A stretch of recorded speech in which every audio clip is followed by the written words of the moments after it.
Hi friends, welcome to my channel Varalakshmi cooking with vlog. ఈరోజు అయితే Sunday స్పెషల్గా vegetable biryani అయితే ప్రిపేర్ చేశాను. దీనిలో ఈ మిల్ మేకరు, జీడిపప్పు, బఠానీ అయితే చాలా టేస్ట్గా అయితే వచ్చాయండి. ఇది ప్రాసెస్ అయితే మీకు అయితే ఇప్పుడైతే చూపిస్తాను. దీనిలోకి వచ్చేసి అయితే చికెన్ కర్రీ ప్రిపేర్ చేశాను, అలాగే పెరుగు చట్నీ కూడా ప్రిపేర్ చేశాను.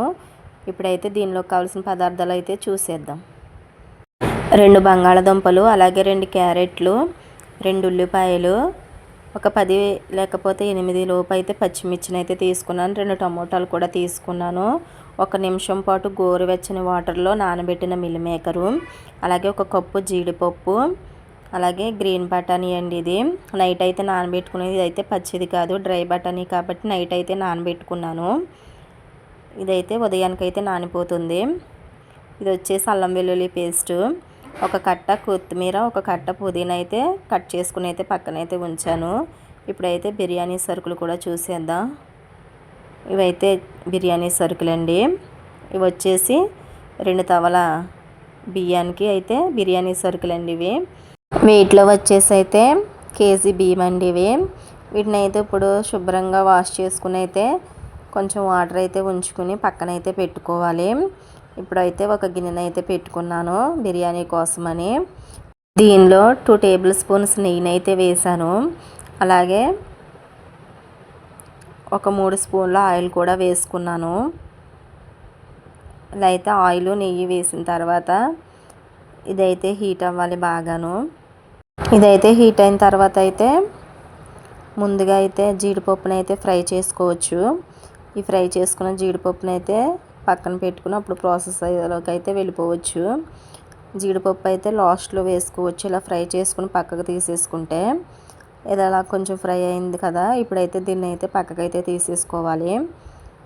అదే బౌల్లోకి అయితే తీసుకుని పక్కనైతే పెట్టేసుకుంటున్నాను. ఇప్పుడైతే అదే గిన్నెలో అయితే బిర్యానీ సరుకులను కూడా వేసేసుకుంటున్నాను.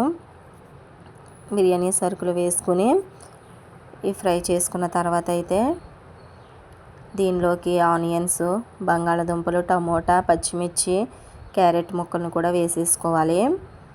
వేసుకుని వీటిని కూడా ఫ్రై చేసుకోవాలి బాగాను. ఇవి కొంచెం ఫ్రై అయిన తర్వాత అయితే దీనిలోకి అయితే మనం అల్లం వెల్లుల్లి పేస్ట్ని అయితే వేసుకోవాలి. ఇవి ఫ్రై అవ్వకోకుండా వేస్తే మాత్రం అడుగంటే ఛాన్సెస్ అయితే ఉంటాయి. ఇప్పుడైతే దీనిలోకి ఫ్రై అయినాయి కదా, ఒక 2 స్పూన్ల అల్లం వెల్లుల్లి పేస్ట్ని కూడా వేసేసుకుంటున్నాను. వేసుకుని అయితే బాగా ఫ్రై చేసుకోవాలి. బిర్యానీకి ఎప్పుడైనా ఈ అల్లం వెల్లుల్లి పేస్ట్ వల్లే మంచి ఫ్లేవర్ అయితే వస్తుంది. ఇది అయితే పచ్చివాసన పోయేంత వరకు అయితే బాగా ఫ్రై చేసుకోవాలండి.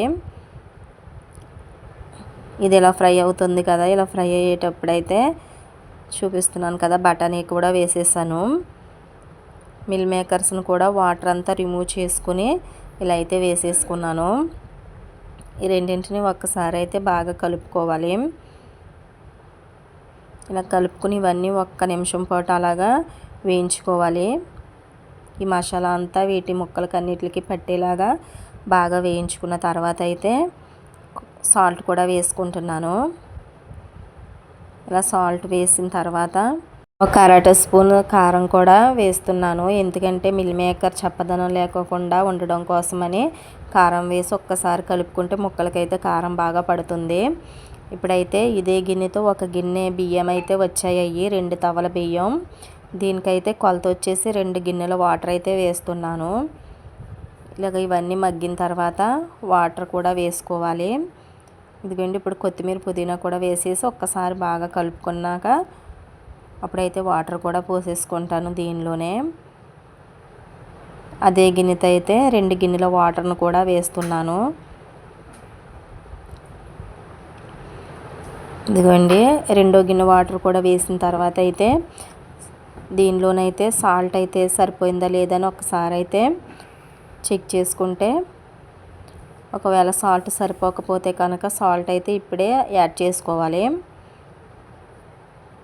ఇలా అయితే ఒకసారి బాగా కలుపుకున్న తర్వాత దీనిపైన అయితే మూత పెట్టేసి వాటర్ని అయితే మరిగించుకోవాలి. ఇలా అయితే మరుగుతున్నాయి కదా, ఇలా మరిగే స్టేజ్లో అయితే మనం పక్కన పెట్టుకున్న బియ్యాన్ని అయితే యాడ్ చేసుకోవాలి. ఇవన్నీ అయితే బాగా కుక్ అయిపోయినాయి. బఠానీ, మిల్ మేకరు, బంగాళదుంప, క్యారెట్ కూడా బాగా కుక్ అయినాయి. ఇప్పుడైతే బియ్యాన్ని అయితే వాటర్ లేకోకుండా అయితే ఇలా అయితే వాటర్ అంతా వాట్ చేసుకుని ఇప్పుడైతే బియ్యాన్ని కూడా వేసేసుకుంటున్నాను.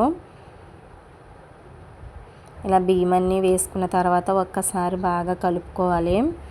ఇలా ఒక్కసారి కలిపిన తర్వాత అయితే మూత పెట్టేసుకుని ఒక్క 10 నిమిషాలు అయితే హై ఫ్లేమ్లో అయితే ఉడికించుకున్న తర్వాత కొంచెం వాటర్ ఇంకిపోయిన తర్వాత అయితే లో ఫ్లేమ్లో అయితే పెట్టుకుని ఇలా జీడిపప్పు, పుదీనా వేసేసుకుంటే బిర్యానీ అయితే రెడీ అయిపోయిందండి. ఒకసారి అయితే వీటిని అయితే బాగా కలుపుకోవాలి. అంతే, వెజిటేబుల్ బిర్యానీ అయితే రెడీ అయిపోయింది. నచ్చినట్లయితే లైక్ చేయండి, షేర్ చేయండి, సబ్స్క్రైబ్ చేయండి. Bye friends.